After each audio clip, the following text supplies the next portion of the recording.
I said Tyler Lockett. Who's our next fella guy? Well, you went the old man route. I'm gonna go with young man route, and this is a guy that we've talked about a good bit on this podcast before. Yeah, no Diddy, no young men. No Diddy, young all of these men are of age, all right? Oh yeah, he's still not good. It's Ladd McConkey. I just traded him away like a month ago, and there is no shot that I do not have at least one Ladd McConkey shirt going into next season. The guy is absolutely. I thought you said a Ladd McConkey shirt. That's coming. I'll probably have the right jersey now. Hey, Ladd McConkey jersey. You guys will see that by next season for sure. That's coming in hot. Dude, you definitely at the whole time though you were with Bradley. Oh yeah, definitely. Yeah, dude. We were both right. Well, like 100%. We hit the nail on the head with him. He is dominating in the slot right away. I mean, he's quickly became. I mean, there's not much target competition in LA. Let's be real. But he plays his role. They're not forcing him to be an outside receiver and do things that he doesn't excel at. You know, it's good coaching at the end of the day. He came in and was pretty much Keenan Allen. Yeah, like right almost away. And I mean, we've seen what that role can do with Justin Herbert in that offense. And, you know, I don't foresee them, spending high capital on a running back by any means. I could see them taking one in the second or third because this class is so dominant. And, you know, they have such a strange group of running backs. Like, you know, Dobbins looked awesome for 10 weeks or so, and then he got hurt again, of course. And Gus Edwards did not look good at all. Is Dobbins locked up for a year or two? I actually don't know the answer to that. But it just seems like a situation where it would be smart to bring in a young guy. Yeah.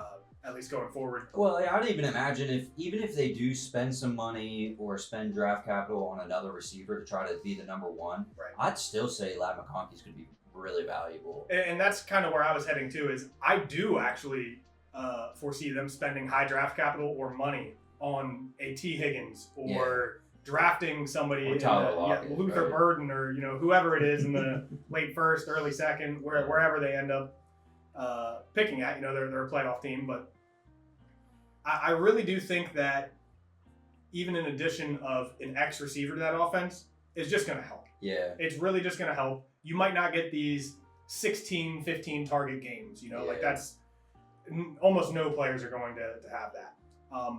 But I think Ladd's going to be really, really consistent. The kind of player where you can count on 7 to 10 targets when he's healthy. Yeah. And, his ability after the catch is awesome. Now, Quentin Johnston, you might want to watch out if they get an X receiver. Yeah, because he's done. He's toast. If you still have Quentin Johnston on your roster, I can't help you anymore. Like your window was given to you several times this year to get him off of your roster. If you didn't capitalize on that, that's on you. So many blown coverages where he was. Oh, I know. I mean, like seriously, it really is. And people look at the box scores and they're like, you drafted this guy, you never traded him, and now all of a sudden he's 2 touchdowns this game, and you're like, I'm not gonna watch the game. I didn't watch the game. I don't want to. Yeah, exactly. And that's a big part of fantasy. Honestly, is you can play it by just the numbers, but you do miss stuff like that. Yeah. And that makes a big difference in the margins. At the end of the day, it's a game of chance and luck. So any margin that I can grind out to make my team better or make a more educated guess on things, that's what I want. Like I try to watch as much of every game as I can. Obviously, everybody misses stuff, but yeah, I'm a big Ladd guy.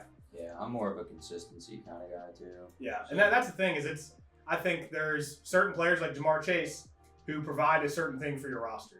Okay, like, you're going to get 50 4 or 5 times a year, but he's going to have games where he scores 8 points. That's just kind of what's happened in his career up to this point. Which you still want that.